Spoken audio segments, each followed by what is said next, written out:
Mhm. Okay, shalom everyone.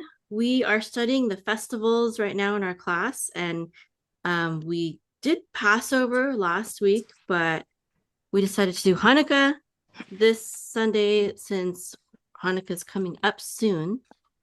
And so Hanukkah is a celebration of faith, freedom, and dedication. Interestingly, the word Hanukkah, it shares the same root word in the Hebrew as the word for education. So education and dedication have the same root word, which is very interesting. And I think that's good because when you're truly dedicated to something, you will want to learn as much as you can, right?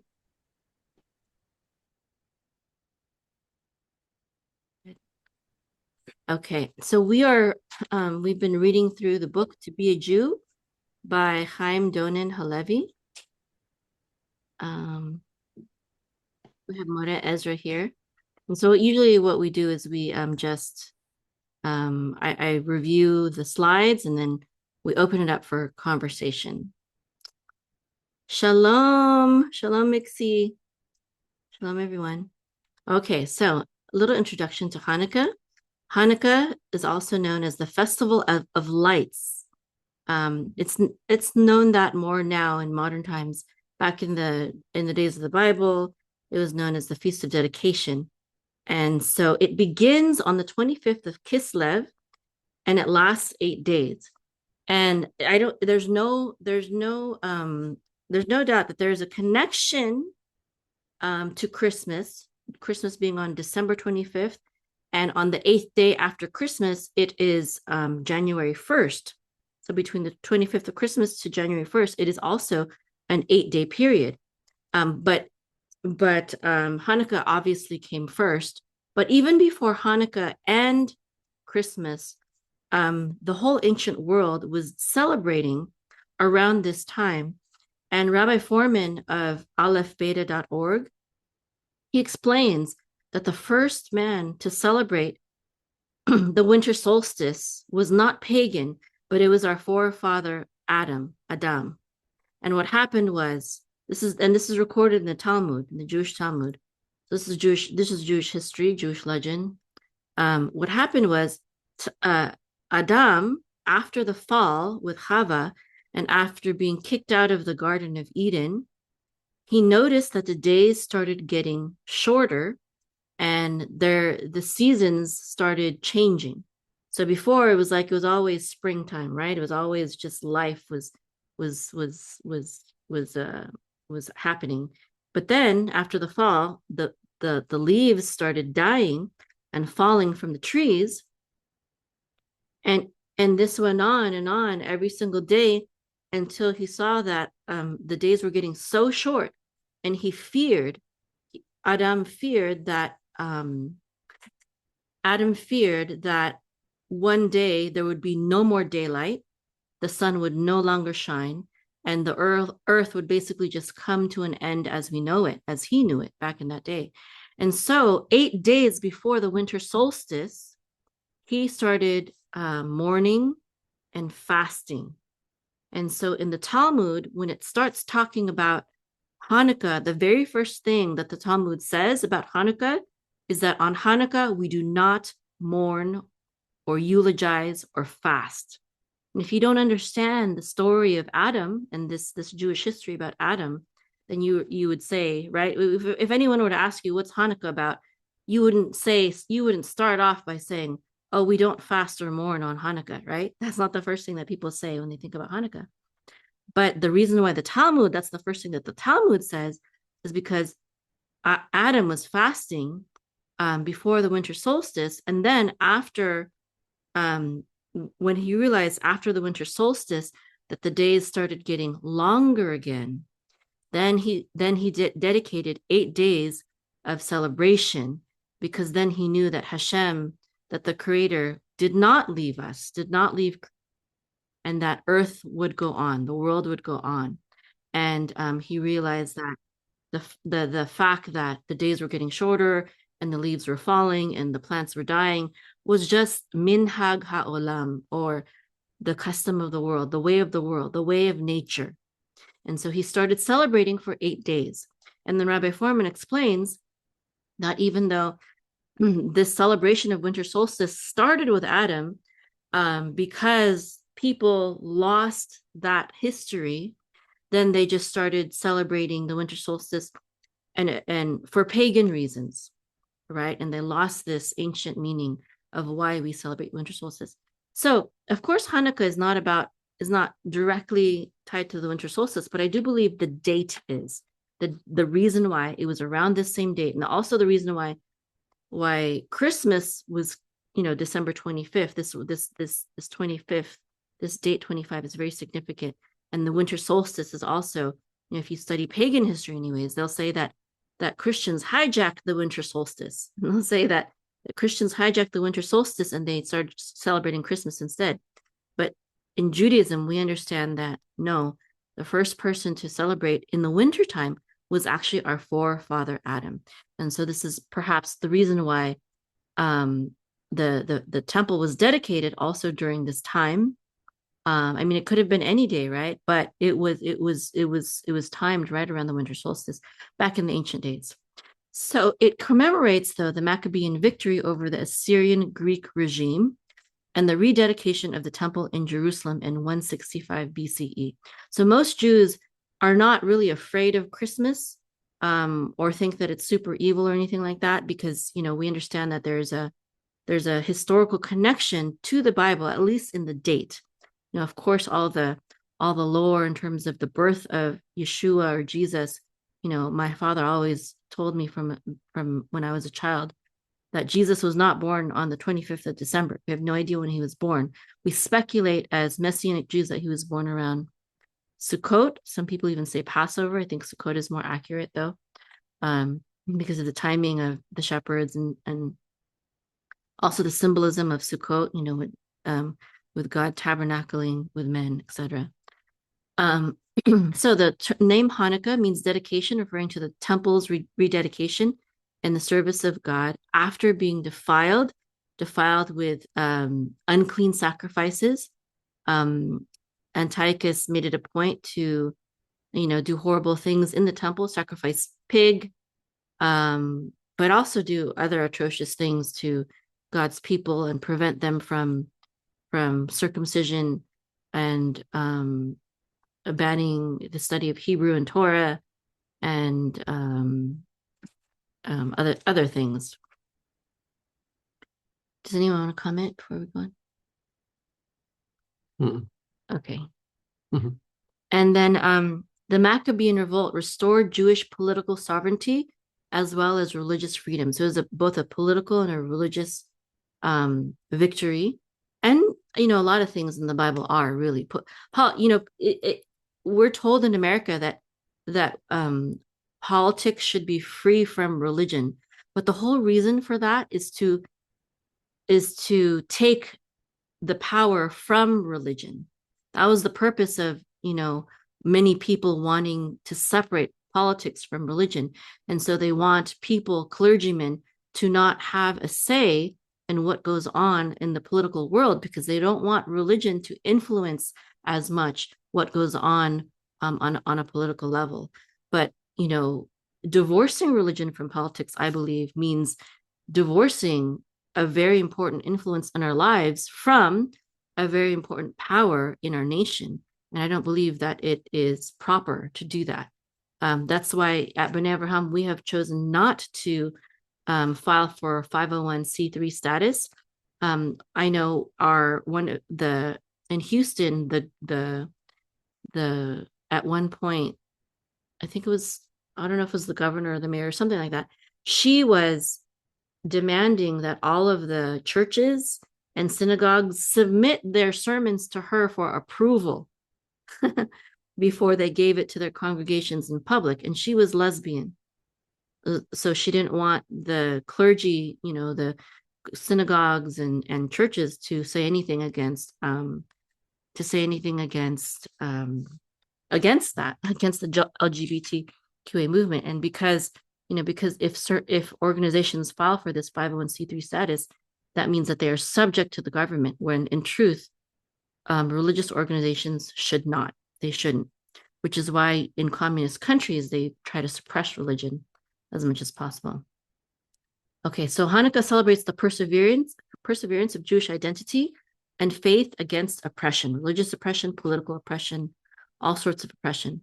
And a later recorded miracle in the Talmud describes a small amount of consecrated oil, enough for one day, burning for 8 days in the temple's menorah. Now, I call it a later miracle because the actual story of Hanukkah is not found. The original story of Hanukkah is found in the book of Maccabees, okay, which is found in the Apocrypha, which is found in the Catholic and I believe Ethiopian Bible. It's not part of Jewish canon, right? It's not part of the Tanakh. And the reason why is because Judah Maccabee and his group, they installed who was it? The King Herod, right? They installed King Herod. Hasmoneans? It was a Hasmonean dynasty that they installed to be kings of Israel, but they were not the rightful kings of Israel. It was supposed to be the tribe of Judah that were kings, right? And so that's why Judaism did not include them. We don't include them in the canon. They are historical books, but they're not considered holy books. I'm talking about First and Second Maccabees specifically. But they're obviously valid for history. But this is why. It's because, and this is why King Herod wanted to kill Yeshua, is because he knew that the Mashiach was supposed to be of the tribe of David, and he knew that he would take over his rightful, if he was the Mashiach ben David, he would have taken over his rightful reign as king of Israel, which Herod took, and Herod was in bed with the Romans, so he didn't want to ruin what he had going for him. So that's why we have, sometimes it seems like there's more emphasis on this rededication of the temple and the miracle that happened with the 8 days of oil burning. But really, this is not the only miracle. The real miracle is that a small band of Jewish men, the Maccabees, stood up for their religious freedom, and even being small in number because of their faith, they were able, through Hashem's mercy, to reconsecrate, to rededicate the temple and obtain religious freedom for Israel once again. So please feel free also to just butt in and comment if you want. Okay, anyone? Okay, so the Hanukkah menorah is an eight branched menorah because it does not represent the menorah of the temple. A lot of people, Christians, Hebrew rooters, they get mad at Jews. They get mad at us because we are lighting an 8 or 9 branched menorah, because they say that we're not, that the temple menorah is supposed to be 7 branches. We know that. And actually, there's a Jewish law that says that we're not supposed to replicate the Jewish temple menorah outside of the temple. So we purposefully want something that is not. So we're not trying to say that this is the temple menorah. We're trying to say with the 8-branch menorah that there was a miracle of oil lasting 8 days, which is why we light 8 candles during Hanukkah. And the 9th one is the servant candle. It's called the shamash. And you can either use candles, but historically it was oil wicks that were used. Now, shamash means servant. Okay, shamash means servant, and it's the service light, or the candle that lights all the other lights. Now, and the menorah is supposed to be placed near a window so that people can see it. It's a public declaration of our faith. We want people to see it who are not Jews, who are passing by the street, which is why public menorah lightings are so significant, are practiced in Judaism. There's always going to be public menorah lightings in every major city where there's Jews, because it's supposed to be a public statement. And woe is the city where a Jew is in fear for their lives, where they do not want to light the menorah. That means that city is not safe for a Jew to live any longer. There is a story about during the days of Nazi Germany, they wanted to persecute Jews who publicly lit their menorahs, And so what a lot of faithful Christians did in solidarity with the Jewish people is, even though they were not Jewish, they lit their menorahs. They lit menorahs so that the Nazi soldiers would not be able to tell who was Jewish or not, because you had Christians lighting their menorahs also. So therefore, if anyone wants to be faithful, not just Jews, but if someone who wants to simply be faithful to the God of Israel, they can also light their menorahs and stand in solidarity with the Jewish people. It should be welcome for Jews for Jews when others do it. Now, lighting the Hanukkah menorah, you're supposed to light it after nightfall, but not too late, because it should be still during a time when people conduct business and affairs, So, but if it's Shabbat, you have to light it before nightfall, before lighting the Shabbat candles, which means actually even before sunset. That's only on Shabbat though, Friday night, basically. And there's 2 blessings that we say every night. And then on the first night, we also say Shechianu. Okay, so the first blessing is for the candles. The second blessing is for the miracles and the victories, military victories. And the Shechianu is for every holiday and also for special occasions. It's blessing God. We've reached this season in our lives.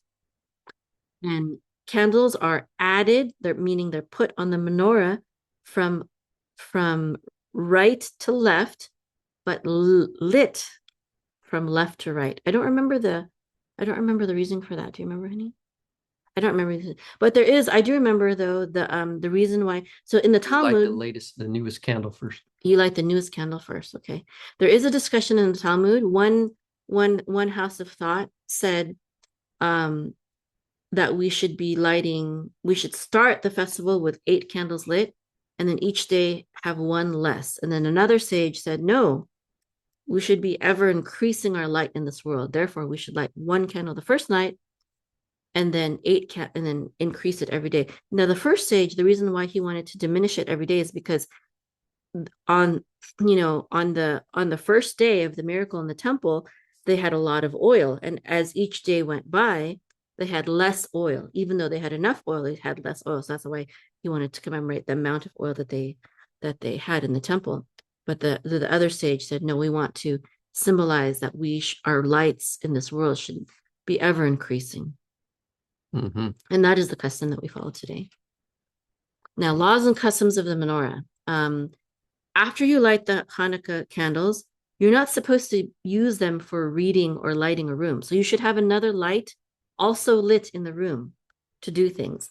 So the Hanukkah menorah is only supposed to be symbolic.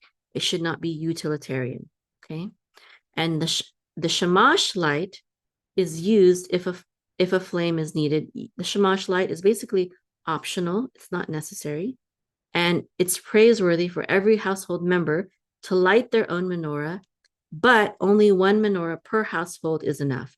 So we have 1 for each member of our family, but the minimum is just to have 1 menorah. And women can light the menorah on behalf of their household, just like women light the Shabbat candles and the Yom Tov candles. That's also traditionally a woman's role, unless everyone has their own menorah. Now, Hanukkah, another thing a lot of, I guess, Hebrew rooters and Christians, they get mad at Jews about is they go, oh, well, you shouldn't celebrate Hanukkah because it's not commanded in the Torah. Well, we do a lot of things that are not commanded on a daily basis, very religiously. Like, when I see my mother, I say hello, and I do that very religiously because it would be very rude to not greet an elder, right? Or to not pay respect to someone. So, and we have to remember also that Israel isn't just a religious body, it is a nation. And just like every nation, we're going to have special days that commemorate special times in our history. And both Purim and Hanukkah were privileged to be mentioned in the scriptures, in the Brit Hadashah. Hanukkah is mentioned, and of course Purim is mentioned in the Tanakh, and it even says that the Jewish people celebrated Purim ever since that time. So you don't have to celebrate Hanukkah and Purim if you're not Jewish, but I certainly there's nothing wrong for Jews to celebrate it. But we do get the accusation sometimes, being Messianic and having Messianics and Hebrew rooters come and visit our congregation sometimes, thinking that it's wrong to celebrate these holidays, but it's not wrong. There's nothing wrong. God didn't say don't celebrate anything else except for the holidays that I commanded you. He never said that. He said celebrate these and keep them holy. We do not keep Hanukkah holy. Work is permitted during Hanukkah. If you don't celebrate Hanukkah, you're not a bad person. You're perhaps just a bad Jew. Just like you can be a bad American, maybe, but that doesn't mean you're necessarily a bad person, right? Okay, so we also say Hallel. These are certain passages from Psalms, Psalm 113 through 118 during Hanukkah and all the major holidays, and other passages of gratitude.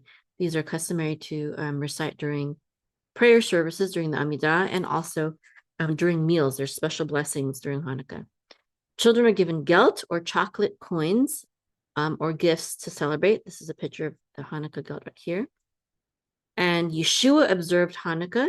It's referenced in John chapter 10, verse 22 to 23, where he was in Jerusalem for the Feast of Dedication. This is the historical name for it.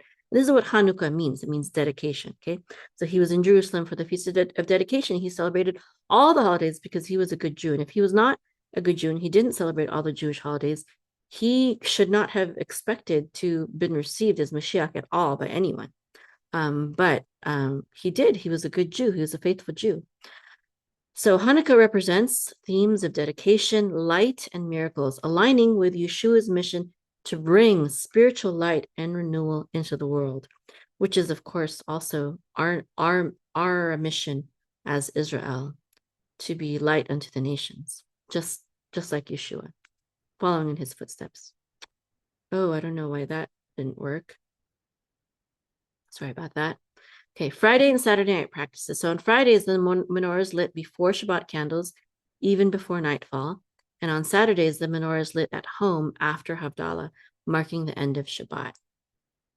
And gifts are also given, not not as crazy as normally done in Christian circles, where they kind of splurge and spend a whole paycheck on gifts. I don't think it's like that. It's just little gifts, token gifts, so that the children can enjoy the time but not become materialistic through it. So also games like spinning the dreidel. This fosters this is good for family and children, so they can have fun during this time. And also eating foods fried in oil, such as latkes and sufganiyot, or jelly-filled donuts, is customary during this time to commemorate the miracle of the oil. That's the purpose for that. So Hanukkah's message of light overcoming darkness is universal. It doesn't, whether you're Jew or not, whether you're a Jew or not, light overcoming darkness is a good theme to celebrate. And this holiday encourages faith, resilience, and gratitude, and freedom of religion, freedom from oppression. And as Yeshua participated in this festival, it highlights the importance of spiritual dedication and renewal for all people. And that's it. Mm-hmm. Does anyone else? I know people have comments.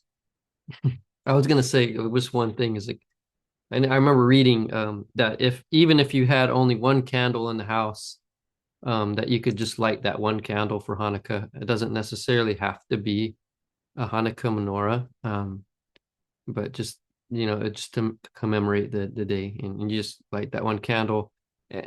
And if you only had one candle, I guess you light it, and then I think you'd blow it out or something, and then light it again the next day, that kind of thing.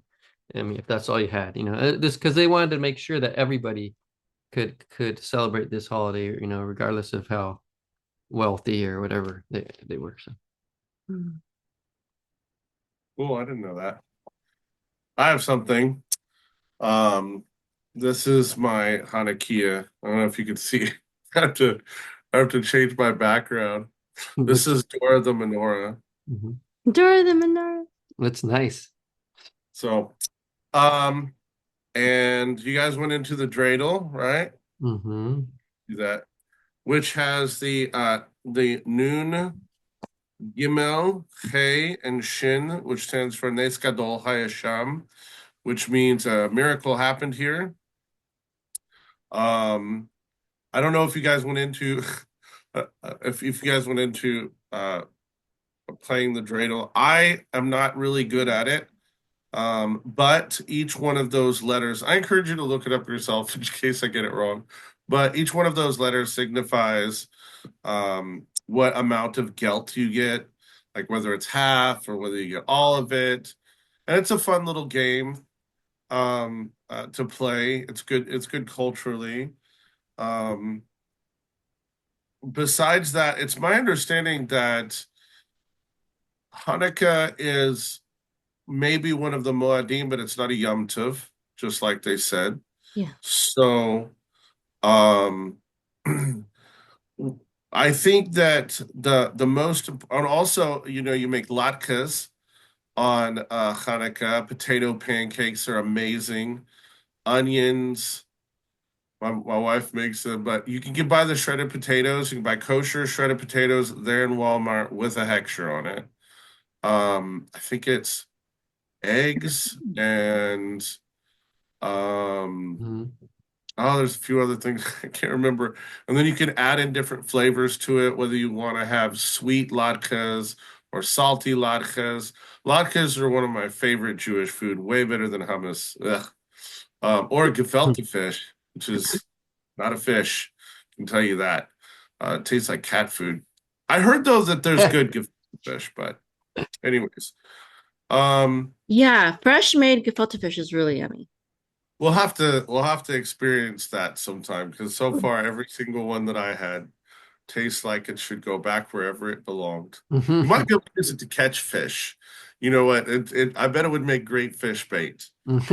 Um, and then there's sufganiyot. Do you guys do sufganiyot on Hmm. Hanukkah, which Yes. is like a jelly donut? And you can take the donut balls and use a syringe. I mean, it's a little weird, but inject them with jelly donuts. It's a lot of fun to make sufganiyot. Hmm. Um, and gelt, which can be gift giving. Okay. I'm sure every family does it a little differently, but the kids in our family can either use the gelt in order to eat it, or they can accrue enough of it and then be able to purchase something with it. So we have Hmm. a commerce system That's nice. at Hanukkah. Great time to spend time with friends and family. That's I think that is the main thing is being able to spend time with friends and family. You've got 8 nights, wonderful, wonderful together time. In my view, I would say it's probably the lowest on the spiritual significance of holidays for me personally, but for the family and for the kinder, it's the children, it's a very big deal. Yeah, definitely. Yeah. I'll say comment about the dreidels, like you're saying, shin, um, noon, shin, gimel, and hay, right? Is Neskadol Hayasham the sham, the shin, no, is turns into a pay the shin, yeah. in So if you're in Israel. Israel, there's no shin, there's a pay instead because it's what happened here instead of what happened there, type of thing. Yeah, Neskadol Hayasham is a great miracle happened there. And Neskadol Hayapo means a great miracle happened here. That's if you live in Israel. Yeah, so that's interesting. And then yeah, all the rest is yeah, all the rest is it's fun. It is a very I think it is very fun for the kids. And I think it seems like it's I don't know, a lot of and at least in my experience, a lot of Christians are kind of interested in it because it's around Christmas, so they ask questions and things about it.